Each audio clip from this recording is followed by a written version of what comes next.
Bismillahirrahmanirrahim. Assalamu alaikum. Hope all of you are fine. We are going to start our second lecture for the class 8th and 9th for the month of August, General Math. Exercise 4.1 हमने last lecture में start की थी। 4.1 के पहले 4 question हमने कर लिए थे।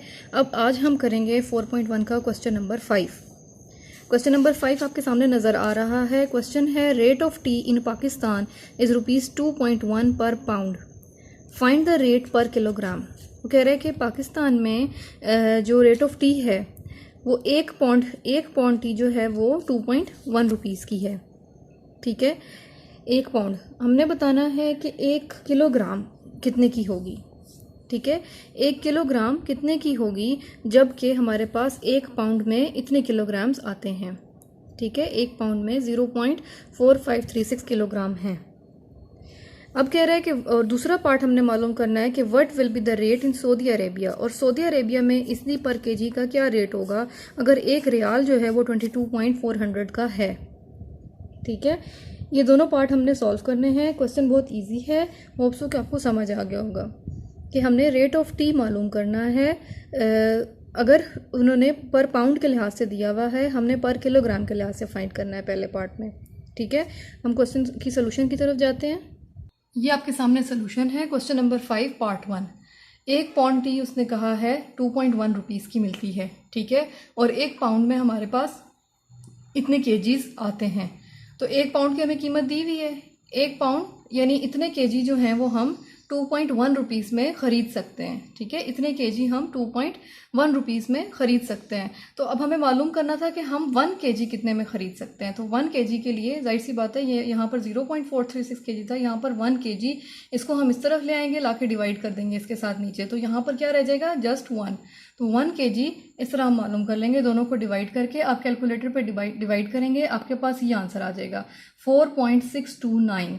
ठीक है, जिसको राउंड ऑफ करके लिखेंगे तो 4.63 रुपीज़ आ जाएंगे। होप्स आपको समझ आ गई होगी।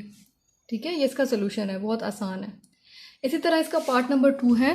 पार्ट नंबर 2 में वो आपको कह रहा है कि 1 रियाल जो है, अगर 1 रियाल 22.400 रुपीज़ का है तो फिर पर केजी के लिहाज से कितने रियाल की टी होगी। ठीक है, अगर 1 रियाल इतने का है तो 1 रुपये कितने का होगा। जाहिर सी बात है, ये इधर आके डिवाइड हो जाएगा, तो ये रुपीज़ अब रियाल में कन्वर्ट हो गए। 1 डिवाइडेड बाय 22.400। ठीक है, ये हमारे पास 1 रुपये है। 1 रुपये इतने रियाल का है। ठीक है, तो हमें पता था कि जो पर केजी टी है, जो 1 केजी टी है वो इतने रुपए की है। ठीक है, इतने रुपए की है। तो हमने यहाँ पर 1 के साथ ये मल्टीप्लाई किया। जब यहाँ मल्टीप्लाई किया है तो जाहिर सी बात है दूसरी साइड पे भी करेंगे। ठीक है, 4.63। ठीक है, फिर जब आप इसको सॉल्व करेंगे तो वो आपके पास रियाल की कीमत हो जाएगी। ठीक है, तो ये हमारे पास 1 केजी टी का रुपीज़ है। ठीक है, हमने क्या किया, स्टार्ट से दोबारा से अगर आपको बताऊं तो 1 रियाल उन्होंने कहा है इतने रुपीज़ का है। ठीक है, अब अगर हम देखते हैं 1 रुपये कितने रियाल का होगा। ठीक है, क्योंकि हमें पर केजी का रेट रुपीज़ में पता है, तो हमने इस रुपीज़ वाले रेट को रियाल में कन्वर्ट करना है। तो इसलिए पहले हम रुपीज़ को रियाल में कन्वर्ट करेंगे। तो 1 रुपया इतने रियाल का होगा। ठीक है, ये यहाँ जाके डिवाइड हो गया, तो ये आपके पास 1/22.400। 1 रुपये की कीमत इतने रियाल है। ठीक है, ऐसी बात है 0 पॉइंट में जाएगी क्योंकि रियाल बड़ा करेंसी और रुपीज़ छोटी करेंसी है उसके निस्बत। ठीक है, तो हमें पता है कि 1 केजी टी 4 रुपये की है। 4.63 रुपीज़ की 1 केजी टी है। ठीक है, तो यहाँ पर हमने 4.63 मल्टीप्लाई किया। अब ये वैसे तो रुपीज़ कन्वर्ट हुए हैं ना, कि ये 1 रुपया समझ लें, मतलब 1 रुपया इतने रियाल का होता है। तो इसी को हमने फिर 4.63 से मल्टीप्लाई कर दिया। ये जब आप कैलकुलेटर पे सॉल्व करेंगे तो आपके पास आ जाएगा 0.2066। तो ये आपके पास क्या हुआ कि ये 1 केजी टी है, 1 केजी टी है रियाल में। ठीक है, तो ये आपका रिक्वायर्ड आंसर हो जाएगा।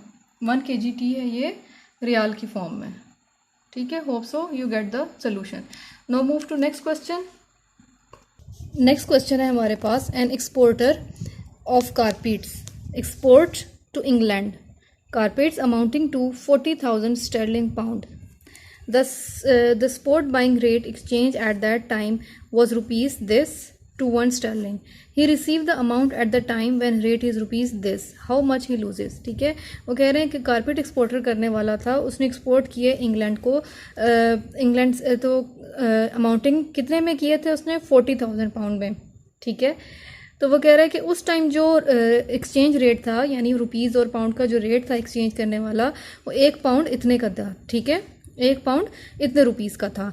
लेकिन जब उसने रिसीव की रेट, जब उसने अमाउंट रिसीव की, उस टाइम रेट चेंज हो चुका था, उस टाइम रेट हो चुका था 129.059, ठीक है। पहले रेट ज़्यादा था, बाद में रेट कम हो चुका है। तो आपने सिंपल बताना है कि उसने कितना लूज़ किया। उसके लिए हम क्या करेंगे कि 40,000 पाउंड को रुपीज़ में कन्वर्ट करेंगे, इसके मुताबिक भी और इसके मुताबिक भी, ठीक है। बहुत आसान सवाल है।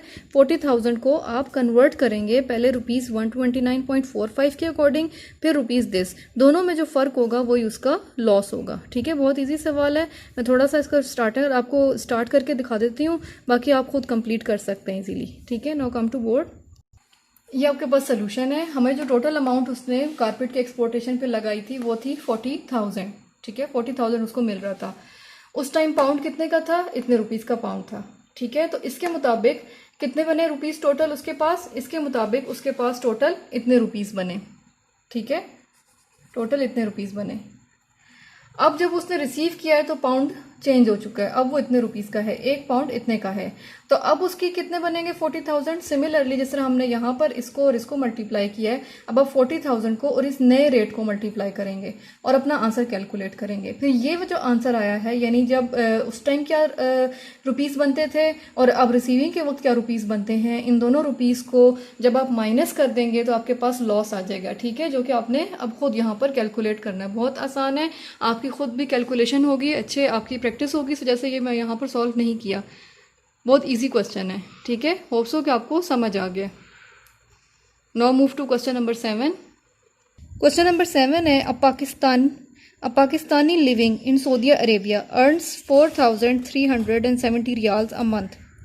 His monthly expenses comes to 3,450 riyals. He remits his savings monthly to Pakistan. How much is saved in a year if rate of exchange is rupees this is equal to 1 Saudi riyal? After a year rate of exchange is this. Determine the profit or loss due to monthly remittance.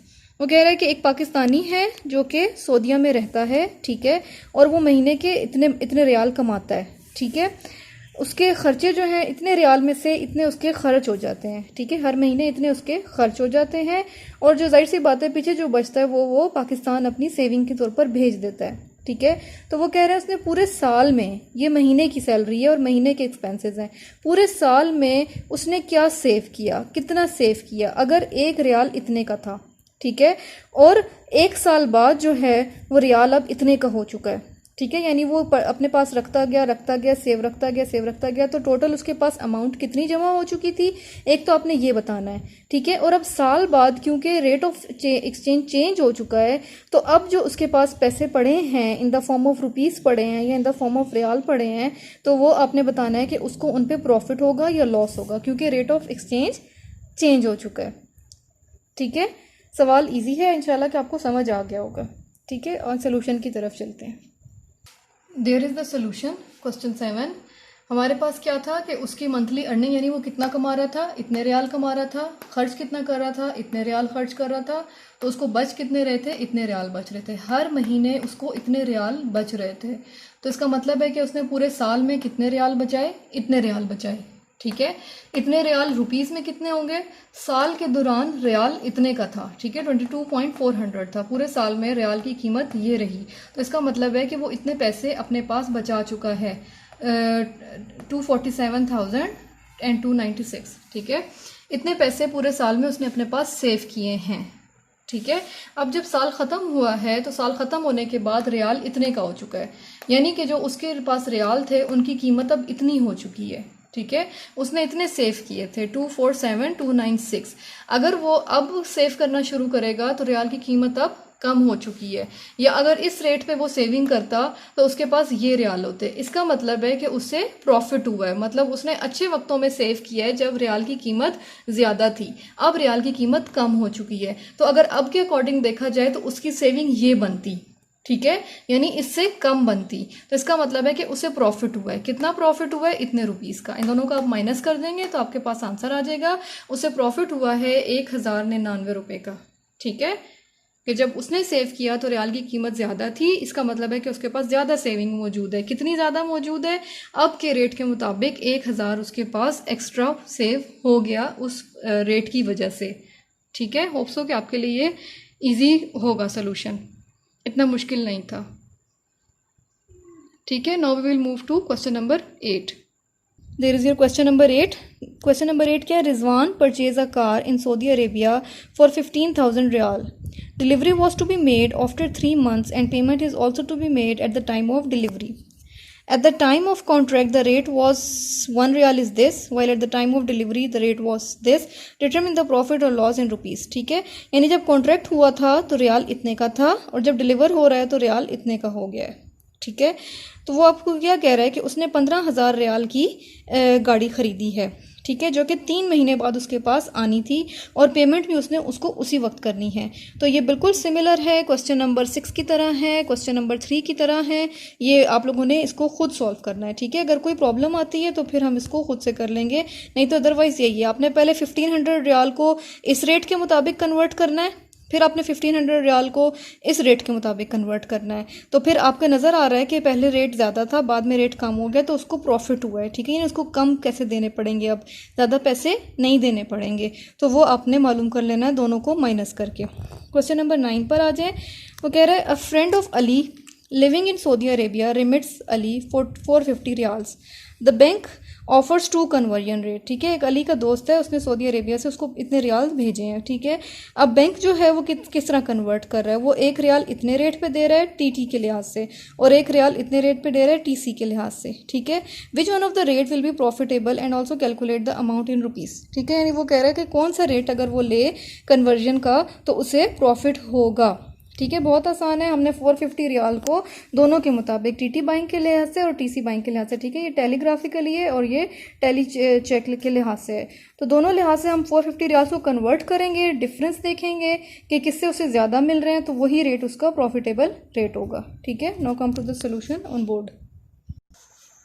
ये आपके पास solution है। ठीक है, उसके जो amount जो उसने कन्वर्ट करवानी है वो 450 रियाल है। ठीक है, जो उसको रेट दिए जा रहे हैं रियाल के, 1 रियाल का रेट टीटी के अकॉर्डिंग इतना दिया जा रहा है और टीसी के अकॉर्डिंग इतना दिया जा रहा है। ठीक है, तो हमें नज़र आ रहा है कि ये ज़्यादा रेट है और ये कम रेट है, तो उसको प्रॉफिट किस रेट पर होगा अगर वो इससे कन्वर्ट कराता है? तो ठीक है, आप सिंपल लिख देंगे दोनों के ज़रिए। क्या अगर दोनों से अलग अलग कैलकुलेट करना चाहते हैं तो उस तरह भी कर सकते हैं, और अगर सिर्फ स्टेटमेंट दे के सोल्यूशन कर लेते हैं तो भी ठीक है कि एज टीटी बाइंग रेट जो है, टीटी बाइंग रेट जो है वो ज़्यादा है, तो अली क्या करेगा, अली जो है, अली का फ्रेंड जो है वो टीटी के ज़रिए मंगवाएगा। ठीक है, और वो क्या है, जो उसको कितने रिसीव होंगे, उसको इतने रिसीव होंगे। ठीक है, 10,055.20 रुपीज़। ठीक है, ये क्वेश्चन नंबर आपका 9 है कि उसको जो रियाल दिए गए हैं उस पर 2 एक्सचेंज रेट मिल रहे हैं, तो जो ज़्यादा वाला एक्सचेंज रेट है वो उसको प्रेफर करेगा क्योंकि उसी से उसको प्रॉफिट होगा। ठीक है, यहाँ पर आपकी एक्सरसाइज 4.1 ख़त्म हो जाती है। नेक्स्ट लेक्चर से हम एक्सरसाइज 4.2 स्टार्ट करेंगे। होप्स हो कि आप इस एक्सरसाइज को अपनी नीट कॉपीज़ पे फुली अटैम्प्ट कर लेंगे, और जो क्वेश्चंस या जो कैलकुलेशंस आपके ज़िम्मे हैं उसको आप अपना बेस्ट ट्राई करें। अगर नहीं ट्राई होता फिर भी तो फिर आप उसको, जैसे ऑनलाइन क्लासेज हो रही हैं तो उसमें आप आके उसको क्यूरी को सॉल्व कर सकते हैं। ठीक है, now we will meet in the next lecture. तब तक के लिए अल्लाह हाफ़िज़।